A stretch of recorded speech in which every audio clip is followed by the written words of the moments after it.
আজ আমরা কথা বলবো এমন এক অস্ত্র নিয়ে, যেটি আকাশে উড়ে আসে নীরবে, কিন্তু আঘাত করে বজ্রপাতের মতো।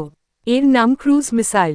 হল ইউরোপের তৈরি একটি দীর্ঘ পাল্লার এয়ার লঞ্চড ক্রুজ মিসাইল, যা মূলত গভীর শত্রু ঘাঁটি ধ্বংসের জন্য তৈরি করা হয়েছে। এটি তৈরি করেছে এমবিডিএ, আর ব্যবহার করছে ফ্রান্স, যুক্তরাজ্য সহ ইউরোপের একাধিক শক্তিশালী দেশ। এই ক্ষেপণাস্ত্রটির সবচেয়ে ভয়ঙ্কর দিক হল এর স্টেলথ ক্ষমতা। রাডারে ধরা পড়া প্রায় অসম্ভব। এটি খুব নিচু দিয়ে উড়ে যায়, পাহাড়, ভবন এমনকি প্রতিরক্ষা ব্যবস্থাকে ফাঁকি দিয়ে সরাসরি লক্ষ্যে পৌঁছে যায়। স্ক্যাল্প এগের পাল্লা 250 থেকে 500 কিলোমিটার পর্যন্ত, মানে শত্রুর আকাশসীমায় ঢুকতেই হয় না, দূর থেকেই ধ্বংস করা যায় গুরুত্বপূর্ণ টার্গেট।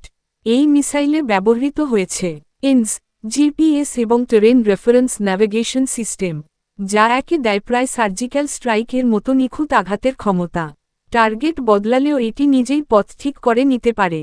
এর ওয়ারহেড, ব্রোচ পেনেট্রেটর ওয়ারহেড, প্রথমে কংক্রিট বা বাংকার ভেদ করে, তারপর ভেতরে ভয়াবহ বিস্ফোরণ ঘটায়।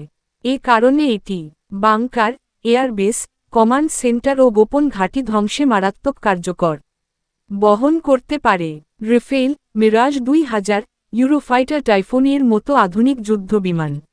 একটি ফাইটার জেট থেকেই ছোড়া এই মিসাইল পুরো যুদ্ধের মোড় ঘুরিয়ে দিতে পারে। সাম্প্রতিক সংঘর্ষগুলোতে প্রমাণ করেছে এটি শুধু প্রযুক্তির নাম নয়, বরং এটি একটি সাইকোলজিক্যাল ওয়েপন। কারণ শত্রু জানে না কখন, কোথা থেকে আঘাত আসবে। সব মিলিয়ে বলা যায়, হল এমন এক অস্ত্র যা যুদ্ধ শুরু হওয়ার আগেই শত্রুর মেরুদণ্ড ভেঙে দিতে পারে। আপনি যদি আধুনিক যুদ্ধ, উন্নত মিসাইল প্রযুক্তি এবং বিশ্ব সামরিক শক্তি নিয়ে জানতে চান, তাহলে আমাদের চ্যানেলটি সাবস্ক্রাইব করুন।